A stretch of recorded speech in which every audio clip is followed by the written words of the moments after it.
Good morning once again. So, we'll be discussing about Chapter 10, Experimental Design. So, experiment. Experiment is a scientific procedure undertaken to test a hypothesis, observe effects, or demonstrate a known fact. It typically involves manipulating variables, measuring outcomes, and drawing conclusions based on empirical evidence. Experiments are central to scientific method and help in understanding cause and effect relationships. They are conducted in controlled settings to ensure reliable and repeatable results. So, in experiment, we test an idea or practice or procedure to determine whether it influences an outcome or dependent variable. So, diba, in experiment, ito word experiment, aning diari is ako i-test kung saan outcomes ang hindi ka study or something ng mga projects. So, the experiment to test kung saan possible outcome. So, when do you use an experiment? So, used to establish probable cause and effect. So, between independent and dependent variables. Control for all variables that might influence the outcome. So, establish probable cause and effect. So, of course, an experiment is to test ang may trial and error para mo come up sa good ka product. And also, use when comparing two or more groups. So, mag-experiment ka para makakompare tao na kani mo sa similar ba ni siya or na nabay similarities or differences ang nakakuan groups. And then, making causal inferences. So, four criteria. So, making causal inferences, we have causal relativity, can compare between effects of one cause and another. Causal manipulation, each participant can potentially be part of the intervention or control. Temporal order, cause comes first and effect second. Elimination of alternative explanations, what else may account for a relationship. So, making causal inferences, so na siya different areas or probability nga probability nga makuan mausa ka sa experiment so dili gyud ang expected outcome possible mo gawas na different na mga kuan nga outcomes. And when did experiments develop? So psychological experiments develop ang experiment in late 19th and early 20th century. Procedures for preparing groups, statistics for preparing groups, identification of types of experimental designs and types of basic designs and traits, complicated experiments with many variables, and observational studies. So, tapos siya mo to ang experiments develop ang experiment tungkol dagan siya pwede siya mukaan develop sa mga tambal, develop sa mga mga products sa baligya munang resist ang pag-experiment. And next is, we have also the key characteristics of experiments. So, una is random assignment, control over extraneous variables, manipulation of the environment conditions, outcome measures, group comparisons of leads to validity. So, what I said na, ang random assignment is, example, conduct an assignment teacher, so experiment with ka. And then, manipulation of the environment conditions. So, ano mo manipulate, magpagamit, ano nga experiment for possible outcome. And then, na siya ka natin comparisons. Like I said, similarities and differences of that to an experiment. And also, random assignment. So, random assignment, randomly assign individuals to condition or to groups. Random assignment creates groups and distributes variability between or among groups and conditions, different from random selection probability sampling. So, random assignment is galing random lang, pwede na ka mag-experiment kung magbuka na, hindi ka na yung mga formation, features, anak, umang old personal, hindi ka mag-experiment. And also, control over extraneous variables.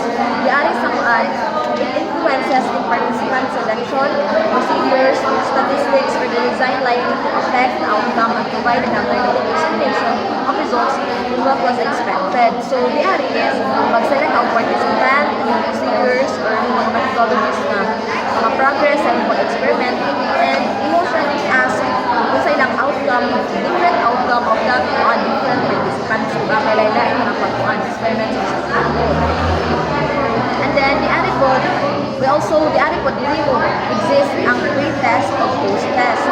So, diba, pa-experiment na, kung naman dito ma-experiment ng mga outcome dahil kasi expected, diba? Kung diba yung trial and error, ang different steps pa, different pa maka-trial, sa maka-achieve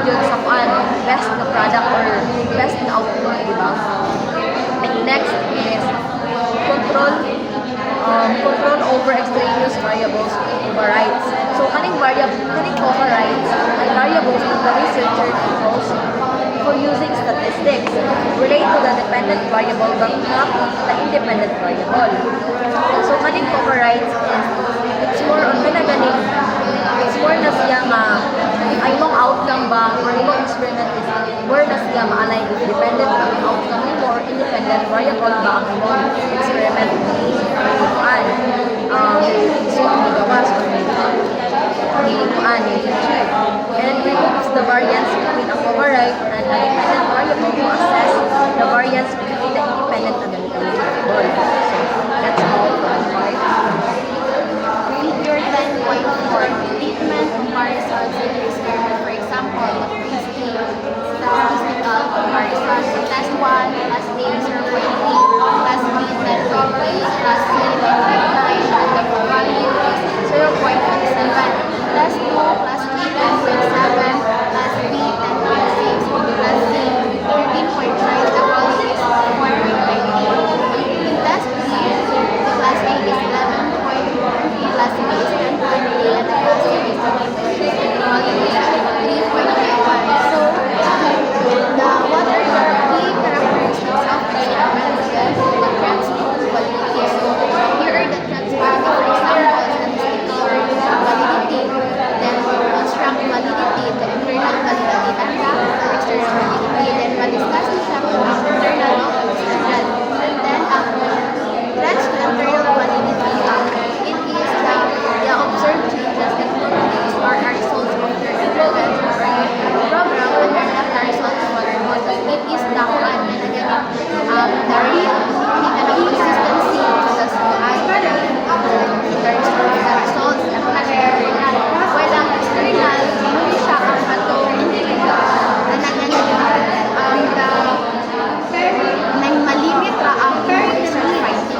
let's go back to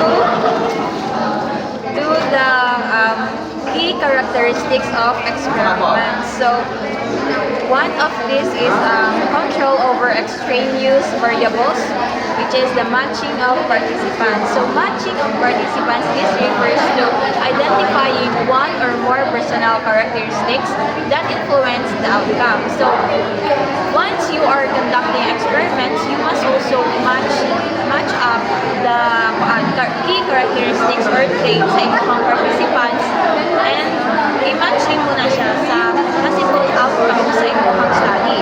So example for this is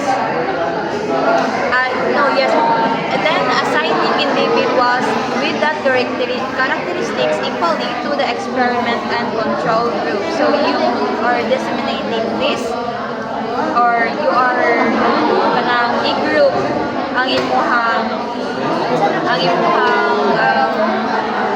outcome sa imuhang study. So for example, this is gender, retest scores, individual abilities. So next is the figure 10.2, the matching process based on gender. So as you see here in the table or in the figure, na ay lahi-lahi nga participants and ang ilang mga response according to the study. So the researcher disseminate or iyahong ilahi by according to the group sa na-align and na-match sa response sa participants. So here na ay experimental group, then control group, then iyahong ibutang dito asa na nabagay or na-match ang mga participants. So next is the control over extraneous variables or homogeneous samples. So homogeneous samples, di ba na-discuss natin siya last time or sa chapter 7, wherein you are selecting people who vary little in their personal characteristics. So for example is assume students in 2 classrooms randomly assigned to the treatment or control are similar in terms of characteristics. So naa sila similarities, but not all jud na similar ang mga traits sa mga participants. No? Then another example is only assign junior grade level students in the 2 classes, then particularly may be unlikely and hard to achieve. So next is another key characteristic of experiment is ang blocking variable, wherein variable the researcher controls before the experiment starts. So these controls by dividing or blocking the participants into subgroups or categories. So here in blocking variable, you are dividing the groups. For example, in class group A na ay mga 50 ka participants. So you are dividing the one group into 2. So tag 20-25 sila, for example. Then you are analyzing the impact of each subgroup on the outcome. Then kay di ba in each group lahi-lahi man sila og outcome, so you are need to siya og mga analysis sa imong outcome. Then for example, ani is if participants are all 15 and 16 years old and assigned equal number of 15 years old and 60 years old to experimental control group. So next is manipulating treatment, or what the other part of or the key characteristic of experiment is manipulating treatment conditions. So you are identifying a treatment variable, then identify the conditions or levels of the treatment variable, then manipulate the treatment conditions. So mga na manipulating treatment conditions. So another examples would so manipulating treatment conditions kay naay 2 parts, no? So this is treatment variables and the intervening in treatment conditions. So sa treatment variables, it is manipulates to determine effect on an manipulates to determine effect on an outcome. So typically, categorical levels, a treatment variable is the researcher controls and handling or nasa ila nila hingagay way on how to handle the study. So it is a three categorical levels of type of instruction wherein na ay small ay pili ka whether between small group or large group, then type of reading group is phonics or whole language, then type of intervention in standard or standard black hazards. Now let's proceed to intervening in treatment conditions. So in interventions, researcher physically intervenes with or manipulates one or more conditions. So individuals experience something different in the experimental conditions than the control conditions. In an experiment, need to be able to manipulate at least one condition. So here in interventions, diba, as what I have said earlier, ang researcher kay nagamit sila o mga strategies on how to handle the study. So, dili lang kay usa lang ang ilahong gamiton, even usa lang ang ilahong gamiton, but they are applying different kinds of strategies on how to manipulate the study. So now another example is a key characteristic and one outcome measures. So here in outcome is independent variable, also called response criterion process. So here, maana dito mga response and outcomes na imuhang gistagihan. Then next is group comparisons or is process of researcher obtaining scores for individual or groups on the dependent variable. So compare the means and variance both with the group and between the groups. So that ends up my topic. So now we're going to proceed to what are the types of experimental design that is being discussed a while ago by Reese Cambria. So this is continuation of it. So we have the between group design. So it's factorial design. So it involves two or more categorical independent variables which examine at two or more levels. So we have two effects where it classifies as a main effects, interaction effects. So here, the meaning of the main effects is it's the influence of each independent variable on the outcome in an experiment. Whereas the interaction effects is the existence of the influence on one independent variable depends on the other independent variable in an experiment. So interaction it means like there is a connection or interaction between two independent variables in an experiment. Now we have the 2x3 factorial design examples. So factor 1 has the type of instruction. First level is the helper long lecture and the second level is the standard lecture. So there are two types of instruction, which is the help and the standard. Next is the factor 2, which is the levels of depression. So we have level 1, 2, and 3. We have the high, medium, and low. So here in figure 10.5, these are the means and effects of the 6 groups in the factorial design. So in the column of, in the row of health lecture, we have the mean rate of smoking. So from the low to medium, high. So it indicated here the left side is the main effect of type of interaction, and then below is the main effects of depression. So there are graph that is indicated here to explain the flow of the main effects and the interaction. We have the first, the parallel, the cross, and the non-parallel. Sorry. So now let's proceed to the within group or individual design. So it's like a time series. So time series experiments, we have two. Also the interrupted, and the equivalent. Then repeated measures experiment, we have the measure treatment number 1, and then measure again in treatment number 2, and then measure. So more like it's a cycle of a measures experiment.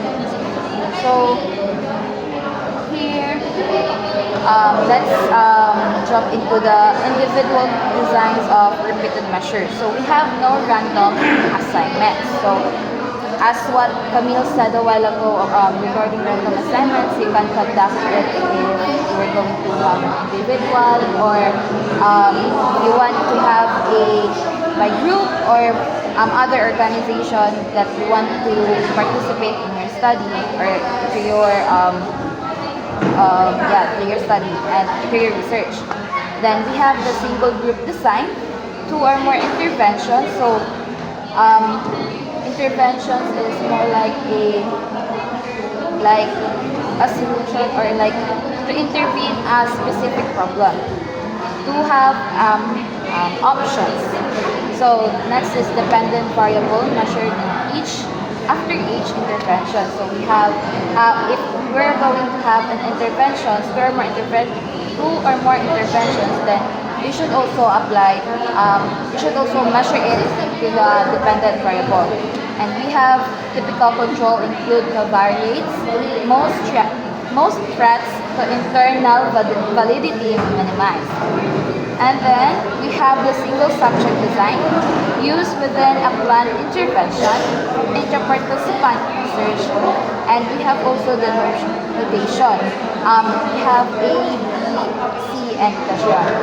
A letter wherein it emphasizes a specific term. In here, we have A, the baseline phase, B is the behavior under intervention. So we also have the target behavior. It is more like the outcome.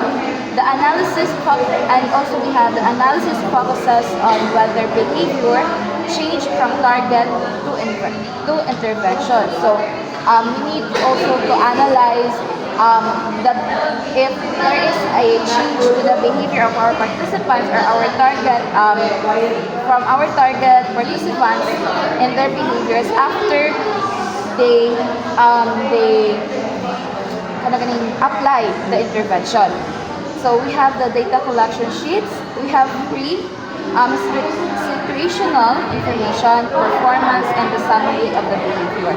And the last is the outcome, which is the magnitude of effect of intervention on target.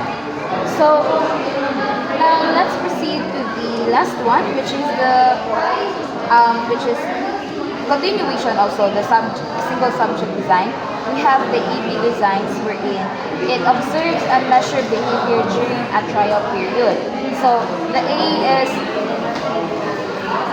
means that A means you're going to observe and to measure the behavior of the participants during the trial period, or more like a trial and error period in that. So the B is the administering an intervention and observe and measure the behavior during the intervention. We also have the multiple baseline design, which is the series of stack of AB designs with varying baseline length. So we have in the notation, we have the baseline phases. So most likely this is the more like the base of our experimental design to conduct this single subject design. So we have the alternating treatment design. We have it is also needs to examine the relative effects of 2 or more interventions. Now, what are the potential ethical issues in experimental research? So withholding experimental treatment from individuals, whether the random assignments are ethical, also not concluding on an experiment when it is necessary, whether the experiment will provide the best answer to a problem, and whether stakes are high in conducting an experiment. We also have the steps in conducting experimental research. So we need to decide if an experimental design fits in our research problem so that